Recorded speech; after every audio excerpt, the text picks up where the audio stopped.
اعوذ باللہ السمیع العلیم من الشیطان الرجیم بسم اللہ الرحمن الرحیم۔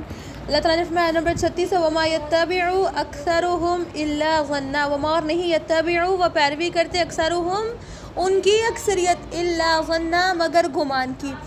اللہ تعالیٰ نے فرمایا یہ جو مشرکین مکہ ہے ان کی اکثریت پیروی کرتی ہے تو گمان کی پیروی کرتی ہے، اور فرمایا ان ظن بے شک گمان لا یغنی نہیں وہ کام آئے گا یہ کام آتا ہے من الحق کی حق کے مقابلے میں شیئن کچھ بھی۔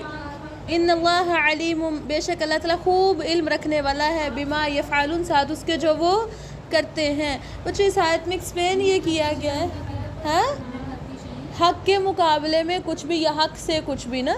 اب آپ لوگوں کو پتہ ہے بچوں مشرکین مکہ کیا کرتے تھے؟ بتوں کی پوجا کرتے تھے۔ کیا ان کے پاس کوئی دلیل تھی کہ یہ بت یہ رزق دے سکتا ہے یا یہ بت ہمیں شفا دے سکتا ہے یا یہ جو قبر ہے یا یہ جو جس بندے کا یہ بت ہے وہ ہمیں عزت دے سکتا ہے؟ کیا کوئی لاجیکلی جیسے قرآن کی آیات لکھی ہوئی ہے یا پچھلی نازل ہونے والی کتابیں آسمان سے لکھی ہوئی تھی اور ان کے پاس ڈاٹا موجود تھا کہاں سے آئی ہے کس پر نازل ہوئی کیسے نازل ہوئی؟ کیا ان کے بارے میں کچھ دلائل لکھے ہوئے موجود تھے؟ نہیں تھے۔ آج بھی لوگ کہتے ہیں کہ فلاں جو ہے وہ شفا دے سکتا ہے، فلاں کے در پہ جانے سے عزت مل سکتی ہے، فلاں کے در پہ جانے سے اولاد مل سکتی۔ کیا کوئی دلیل لکھی ہوئی ہے کہیں پہ؟ کیا کوئی سرٹیفکیٹ موجود ہیں؟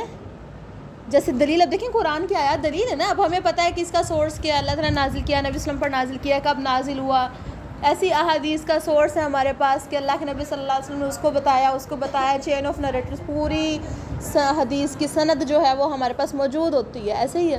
لیکن کیا ان باتوں کی کوئی سند ہے کہ کس نے کس کو بتایا تھا، کس نے اپنی آنکھوں سے دیکھا تھا؟ کیا کوئی دلیل ہے؟ بتائیں مجھے۔ اللہ تعالیٰ نے مشرکین مکہ سے بھی سوال کیا کہ تم جو کہتے ہو یہ دیوی دیوتا ہے، یہ بت ہمیں عزت شفا رزق دے سکتے ہیں، کچھ کر سکتے ہیں، تو کیا کوئی دلیل ہے تو دکھاؤ ہمیں بھی۔ اللہ تعالیٰ نے بھی دلیل مانگی ہے، دلیل ہے تو دکھاؤ ہمیں۔ اللہ نے فرمایا ان کے پاس دلیل کچھ نہیں ہے، وما یغنی ان ظن لا یغنی من الحق شیء، گمان کی پیروی کریں۔ گمان کیا ہوتا ہے؟ وہ میں کہتے ہوتے ہیں ہم کرتے ہیں کسی کے بارے میں تو وہ ایسے گیا ہوگا، اس نے ایسے کیا ہوگا، وہ ایسے کر رہی ہوگی۔ فار ایگزامپل بیسٹ ایگزامپل اس دور میں نا اگر کوئی فون کان کو لگا کے چھت پہ چلا جائے، فار ایگزامپل گھر میں نیچے شور ہے، سپوز کریں وہ بیچارہ قرآن ہی سن رہا ہے، وہ بے شک وہ بیچارے اپنے ابو کو فون کر کے گالیاں پڑھ رہی ہوں اس کو، وہ فون کان کو لگا کے چھت پہ چلا جائے اور چھت آس پاس لوگ دیکھ کے کیا کہیں گے؟ سوچیں کیا کہتے ہیں، بتائیں مجھے۔ سوچ لیا؟ پتہ ہے سب کو یہ جو آپ نے سوچ لیا نا یہ ہوتا ہے گمان، کیونکہ آپ کو گارنٹی ہے ہو سکتا ہے وہ اپنے بھائی سے بے عزت ہو رہی ہو بیچاری، پاسبل ہے، ہو سکتا ہے وہ اپنے ابو سے کوئی بات کر رہی ہو سکتا ہے وہ اپنی ٹیچر سے بات کر رہی ہو، گھر میں نیچے شور ہو سکتا ہے، دیکھیں پاسبلٹی تھی، لیکن آپ نے اس کو کس حساب سے سوچا؟ اپنے گمان کے مطابق، جس کا جتنا ظرف تھا اس نے ویسے سوچ لیا، پھر اس نے وہاں تک سوچا نہیں ہوتا، پھر پتہ کیا کرتے ہیں فوراً جس نے کسی نے دیکھا تھا نا وہ فوراً نیچے جاتا ہے، جا کے سب کو بتاتا ہے وہ اوپر فون پہ بات کری تھی، اور آنکھوں سے سارا کچھ سمجھا دیا جاتا ہے، اور یہ بات اگلے بندے کو پتہ نہیں ہوتی لیکن کہاں سے کہاں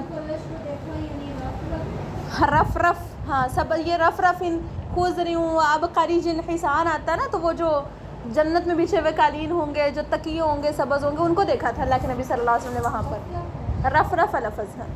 اچھا دیکھیں وہ کیا گارنٹی ہوتی ہے، کیا وہ حقیقت ہوتی ہے؟ ایک آپ نے حقیقت میں دیکھا کسی کو، آپ نے فون پہ بات کرتے ہوئے آپ نے اگلے کی آواز بھی سنی اور آپ کو باتیں بھی پتہ کہ انہوں نے کیا باتیں کی، یہ تھا یقین، وہ اپنے کسی کو بتایا وہ حق ہے، وہ گارنٹی ہے آپ کو، ٹھیک۔ لیکن جو ساری باتیں جو ہم کر رہے ہوتے ہیں وہ گمان ہے، تو کیا گمان کو کوئی وزن ہے؟ یہ جو ہم سارے وہ جو بتوں کے بارے میں یا وہ جو ہم نے کہا تھا نا فلاں شفا دے سکتا ہے، فلاں عزت دے سکتا ہے، یہ وہ سارے وہ ہم نے امیجینیشنز کی ہوتی ہیں اس لڑکی کی باتوں کی طرح جو بیچاری ایگزامپل دے کے آپ کو سمجھایا جو فون کان کو لگا کے چھت پہ چلی گئی بائی مسٹیک، یہ سارے گمان ہوتے ہیں۔ وہ انسان کے ساتھ معاملہ اس کے گمان کے مطابق ہو رہا ہوتا ہے۔ آپ نے گمان کیا کہ آپ کو یہاں جا کے شفا مل جائے گی، آپ پیناڈول کی گولی کچھ کر سکتی ہے؟ شفا کون دیتا ہے؟ اللہ کے ذات۔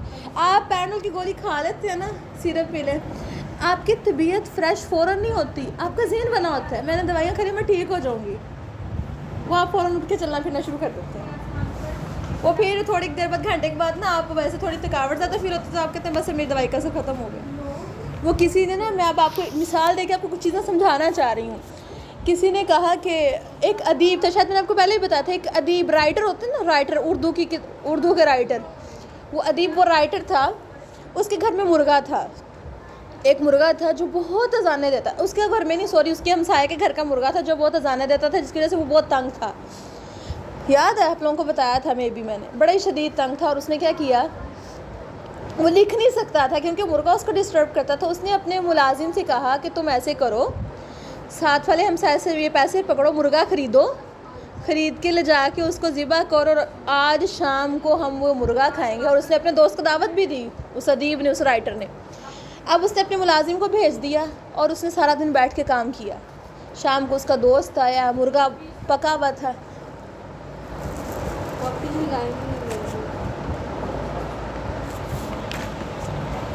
اتنا کچھ لوگ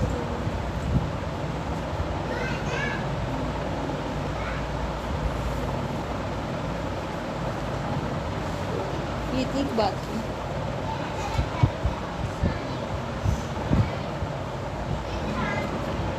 آسمان پر سنا کچھ لوگ فرشتوں نہیں سنا نہیں ہے، پر یہ کیا تھا، اتنا لکھا ہوتا عرش سے فرش کے رات پر توجہ دلائی ہے.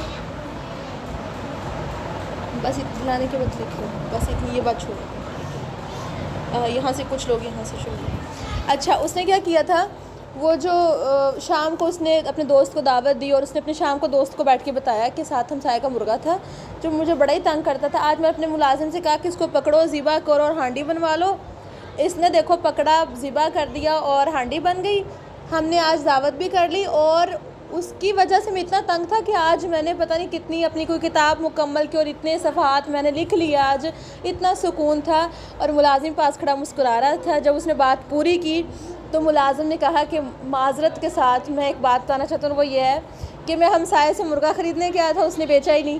میں بازار گیا، مرغا خریدا، لا کے ذبح کر کے اس کو پکا دیا. اس کا مرغا تو ویسے کا ویسے ہی، اور وہ گھر میں ویسے ہی بول رہا ہے. یہ چیز کیا تھی، وہ مرغا ویسے ہی بول رہا تھا. فرق ہوتا ہے ذہن کا. آپ نے امیجن کر لیا، ابھی اس کا گمان بن گیا کہ بس وہ گیا، میں پرسکون ہو گیا. سمجھ آئی؟ ہمارے ذہن کا اتنا عمل دخل ہوتا ہے. اب وہ لوگ جو یہ کہتے ہیں کہ یہ بت شفا دے سکتے ہیں، وہ چکر بھی لگائیں گے نا، چونکہ ان کا ذہن بنا ہوا ہے، ان کو اپنے آپ کو تھوڑا فریش فیل کرنے لگ پڑیں گے. سمجھ آئی؟ ذہن بن جاتا ہے نا. تو اللہ تعالیٰ نے فرمایا کہ جو لوگ یہ سب کچھ کرتے ہیں حقیقت میں وہ حق کی پیروی نہیں کرتے، وہ گمان کی پیروی کرتے ہیں. اور گمان اتنی بڑی چیز ہے، تبھی تو نبی وسلم نے فرمایا ہے کہ تم گمان سے بچو، کیونکہ بعض گمان گناہ ہوتے ہیں. آپ چیز کو جو سوچ کے دیکھ رہے ہوتے ہیں نا، آپ کو ویسی نظر آ رہی ہوتی ہے. رات کے اندھیرے میں آپ نے دیکھا ہے، آپ چیزوں کو آپ کو پتہ ہوتا ہے کہ آپ کے اپنے کپڑے پڑے ہیں، چیزیں فلاں چیز لٹک رہی ہے، لیکن آپ اس کو وہ اپنے گمان کے مطابق جو امیجن کر کے دیکھیں گے نا، آپ کو وہ چیز وہی نظر آتی ہے کہ نہیں آتی؟ بتائیں. آپ کو وہی چیز کبھی بلی بیٹھی بنی نظر آئے گی، کبھی آپ کو کیا نظر آتا ہے، کبھی کیا نظر آتا ہے، کبھی آپ کو لگتا ہے کوئی جن چلتا آ رہا ہے. چیز ہلنے بھی لگ پڑے گی، اگر آپ اس کو ہلتے ہوئی نظر سے دیکھیں گے آپ کو لگے کہ وہ ہل رہی ہے. ہوتا ہے ایسے. تو مطلب کہنے کا بچوں یہ ہے کہ جب تک ہمارا اپنا ذہن صاف نہیں ہوتا، ہمیں چیزیں بھی مطلب ہمارے ذہن کا بہت زیادہ عمل دخل ہے. سمجھ آئی؟ تو اللہ تعالیٰ نے یہاں پر یہ فرمایا ہے کہ گمان حق کے مقابلے میں کچھ بھی کام نہیں آئے گا. گمان کی پیروی سے بچنا چاہیے.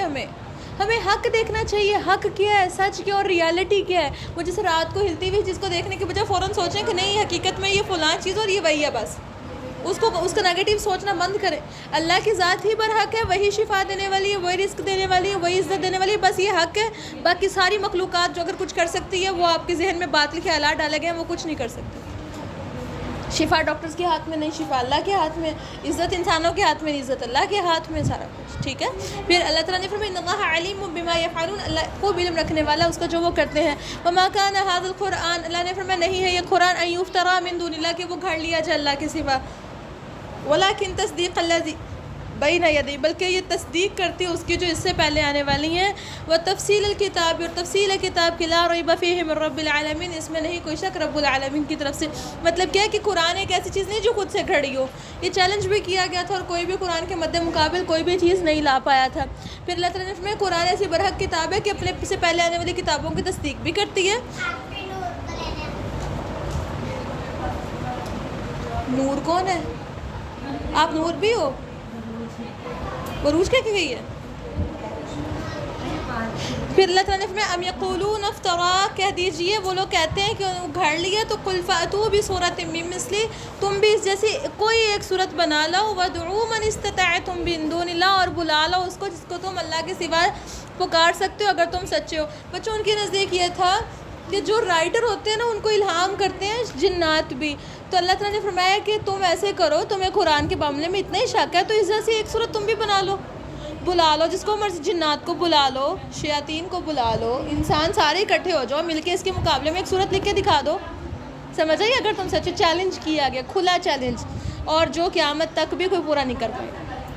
زمین پہ کتنے بڑے بڑے چیلنجز کیے جاتے ہیں، آپ نے دیکھا ہوگا، آپ لوگ اسٹوڈنٹ ہو فزکس کیمسٹری کے، کتنی چیزوں کے بارے میں چیلنج کر دیا جاتا ہے اور ان کے چیلنجز کے مد مقابل لوگ آ جاتے ہیں، چیلنجز کو ہرا بھی دیتے ہیں، ایسے ہی ہے نا، مقابلے جیت بھی جاتے ہیں، پیچھے بھی رہ جاتے ہیں، لیکن قرآن کے مد مقابل کوئی آ سکے؟ بڑے سے بڑا ادیب، کوئی بڑے سے بڑا سائنسدان ہو، کوئی بڑے سے بڑا پروفیسر، کچھ بھی نہیں ہوا۔ اللہ تعالیٰ نے فرمایا بل کذبوا بما لم يحيطوا بعلمہ، بلکہ انہوں نے جھٹلایا جس کا علم ان کا احاطہ نہیں کر سکا تھا، ولما يأتهم تأویلہ، اور ان کے پاس اس کی تعویل بھی نہیں آئی، كذلك كذب الذين من قبلهم فانظر كيف كان عاقبة الظالمین۔ اللہ تعالیٰ نے فرمایا دیکھیے اسی طرح ان لوگوں نے بھی جھٹلایا تھا جو ان سے پہلے تھے، پس دیکھیں ظالموں کا انجام کیا ہوا۔ نبی صلی اللہ علیہ وسلم کے آنے سے پہلے جو پچھلی امتیں تھیں ان پر بھی کتابیں نازل ہوئی تھیں، انہوں نے بھی اپنے انبیاء کو ایسے جھٹلایا تھا۔ وَمِنْهُمْ مَن يُؤْمِنُ بِهِ، اللہ نے فرمایا کچھ ان میں سے ایسے ہیں جو اس پر ایمان لے آتے ہیں، وَمِنْهُمْ مَن لَا يُؤْمِنُ بِهِ، اور کچھ ایسے ہیں جو اس پر ایمان نہیں لاتے۔